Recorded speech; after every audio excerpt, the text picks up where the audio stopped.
All right, let's go ahead and get into it, though. I knew this conversation would be coming, eventually, bro.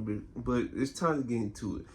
Since KD just unfortunately just got swept at the playoffs by the Timberwolves, him and the Suns. I'm not gonna just single him out, but him and the Suns got swept in the playoffs by the Timberwolves last night. It just sparks the question: like, is KD, Bron, Steph, are they done winning chips as the number one option? Because LeBron, who's also like facing elimination now, I know they just avoided getting swept the other day. Now they have a chance to extend the series tonight, but that's unlikely since they haven't even shown the capability to win in Denver, and Denver one of the best home teams in the league. So there's no telling how their production is going to last, but every single last one of the games they've been playing in the series, they led like double digits. So that's all up to the Lakers to see what they want to do if they want to stay in the series. But and Jamal Murray dealing with injuries and stuff, this is their best chance. And Vando might be coming back, so there's no telling what they're going to do. And also Christian Wood's coming back. But I'm getting a little sidetracked. And Steph, he didn't make the playoffs at all, right? So that's why the question has been sparked that are they done like winning chips as number one option? And in my opinion, they definitely are done winning chips as number one option because let's start with Steph Curry, for example. Steph Curry all season, like I've been telling y'all, he's been like a fringe top 10 player for me. And after this season, I don't know if he's top 10. I probably gotta look at my list some more, but dog, after what I saw this season, yeah, he gonna make the All NBA team, but his performance definitely not the same. Like he was putting up performance like 6 points, 15, inefficient 15, 6. Like he was putting up a bunch of single-digit performances this season, which was very alarming for a player of his caliber, right? I saw Warriors fans this year say he like running out of gas faster, which is pretty crazy to see because Steph Curry throughout his whole career is known as a player that has an unlimited gas tank. He can go a stretch playing 40 minutes if he have to and not get tired, especially since he move around the court more than anybody in the league. Now, in my opinion, I saw this brewing like last year when they the year after they won the chip. I seen him like just stand around more and more as usual because I saw him with Klay Thompson as soon as he came back from injury, and you can see like Steph Curry was just standing around a long periods of time. And then when they added Chris Paul, this even added more like more like I won't say burden, but more like what's the word for it? It just added on to what I saw last year since they basically used him as a shooting guard when Chris Paul was on the court, and he was just standing around more and more, just let the offense, let Klay Thompson run the offense, let Wiggins run the offense, shoot, let CP3 run the offense. That's what he was doing most of the time this year. And guess what? The games he was like not good in, his team won. So that's the tell y'all need to know about like that situation. Yeah, that it definitely could be way better. Like I said, they need a number one option over there. They definitely a younger number one option over there. Because I don't think like Steph Curry's number one option. You put this heavy load on him. I don't think a 35-plus-year-old superstar caliber player should have a heavy load on him, especially in these stages of his career. Like Kareem had Magic.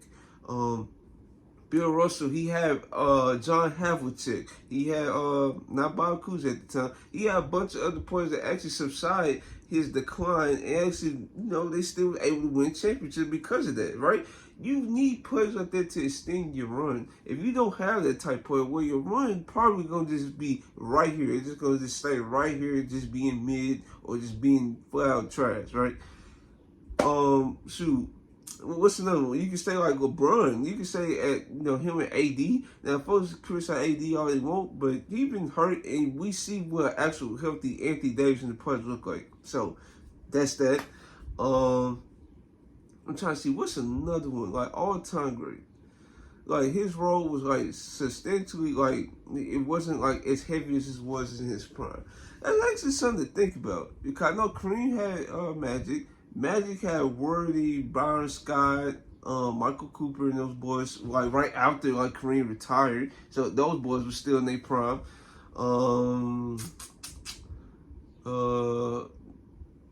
And it's really actually something to think about. Oh yeah, Shaq. So when he started to come, he had Dwayne Wade, right? Kobe Bryant when he was like when Shaq was like approaching his decline. So yeah, it's a bunch of like Tim Duncan. He had a team run like Tony Parker, Manu, Kawhi Leonard. Like dog, legends and like they don't sustain the level of play throughout the whole career. It's just impossible. Yeah, they can still put a great average, especially in the league they play in today, which is all space that they can just go and cook. Yeah, they're going to put up the averages, but are they the actual same player? And I don't think Steph Curry is the same player with so long. Not even like a year or so. Not even in their championship year. I don't think he's the same player as that guy. I just don't. And that's in my opinion. And this is not comparing Steph Curry to his peak self. That is blasphemous. I would never compare Steph Curry to his peak self because peak Steph Curry was like one of the greatest offensive players of all time. So that's insane. I'm not doing it. I'm just going based off the last 3 years I watched, or 3 seasons of Steph Curry career, and you can tell 23 and 24 is definitely different from the Steph Curry from 2022 and 2021. So yeah, that's really all I got to say about that. So let's go on to KD. So a report came out today, or really last night, that KD was very unhappy with the Suns' offense because he felt like the Suns' offense was tailor-made for like pick and rolls, and that's really not his strong suit. So basically, he wanted the offense more like post-up oriented, and he could just go work off that. So for stars, KD, listen. If you want a big three so bad, right, you want the load taken off of you. You say this publicly, but you want the offense still tailor-made for you when Devin Booker is literally in his prime and the offense needs to be tailor-made for him. Why in the world are you asking to be on these teams then? I don't get it. You and D Book would probably be just fine if y'all stayed as a duo. Now you add another max player, another player that's probably on the decline, who's shown he's injury prone, who's shown he's just gonna like pout at the when the situation gets tough. He already showed you all of this, and now I'm just unhappy with the bro. That's your fault. That is clearly your fault and bad judgment on your part. I don't get it. Like I said, over the summer, I felt like they should just went after role players. If they're gonna trade Aiden and CP3, fine. That's fine. I understand that because Aiden basically quit. CP3 was old. You get rid of those players for role players. But instead, you decide to do all that. Y'all trade for Nurkic. Bad move. Didn't understand that. Could have just kept Aiden, who is much younger, who probably going to give you more effort on defense, especially with Frank Vogel at the helm. Why not trust that? But I guess not. So they traded for Nurkic, then they traded for Brad Beal, right? Okay, cool. So we go to see Brad Beal injury prone. He showed it all season. They only play like, well, how many games they played? I didn't think they played that many games together anyways. That was a red flag right there. So they ended up getting a 6 seed, and they just got swept. You could tell like KD was unhappy with the offense too, because he was just standing there just in the corner and stuff like that. You could tell his facial expression. And KD, he has bad body language. Ever since he left OKC, you can see his body language is clearly in his face and in the way he's like looking and stuff, right? So yeah, and also especially with KD, him playing on the perimeter as often as he does should not be a thing no more, because he don't have the burst to explode by folks like ain't giving chance like he used to. Like he is moments in the series with Karl-Anthony Towns locking him up. Karl-Anthony Towns, by the way, and Gobert was locking him up. So basically, all their big men was just basically taking turns locking him up at certain points of the series, and he could just like get his game off it all. So that is very concerning. And like I said, as a star, as superstar player KD is, he cannot make like at elite levels. And the reason why teams feel comfortable sending double teams after him, like Luka don't see those type of double teams, Jokic don't see those type of double teams, and it's a reason why. So yeah, that's really all my thoughts about KD. And yeah, he needs to embrace being the number 2 option to D Book. I don't know what they're gonna do with Bradley Beal. He has no trade clause, so he's basically stuck on the roster. And yeah, they're just gonna have to figure it out, or D Book or KD gonna have to get traded. So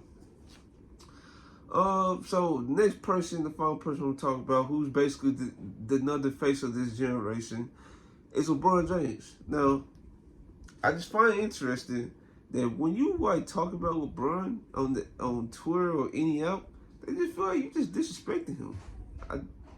I just disagree with that. It's clearly LeBron James cannot be a number one option on a team no more. LeBron James' gas tank is shown in this series against the Nuggets. It's not unlimited like it was. He cannot, and he got the worst whistle of a superstar. It's like, man, he's just not the same player. He's not gonna be a player that could be a number one option on the title team. No, well, he was the best playmaker in basketball, but like it takes a lot to be number one option on the team. That's why I see AD as number one option, because best rim protector on the team, rebounder. You can say one of the most efficient scorers on the team, especially in this series. It's like, I don't know, it's difficult. And then the effort, like I said, throughout 40 minutes, like he can't even play 40 minutes anymore. Like, I don't know. Then, like somebody said, like when he posts up against a guard, it's not an automatic bucket no more. Like it's back you down. Like it's not guaranteed he's gonna make the layup nowadays. He don't have the same lift no more. Like, I don't know. But he did improve as a three-point shooter. That's a good thing. And just imagine if he had the three-point shot, like, even in 2020, for example. If he had the three-point shot back then, crazy. It is just crazy to think about. And, yeah, I just don't see LeBron as the number one option no more, because he don't have the same gas tank, don't have the same athleticism. His defense definitely took a decline. And yeah, that's really all I got to say about that. So if you guys like this video, like, comment, subscribe. This is your boy Trail.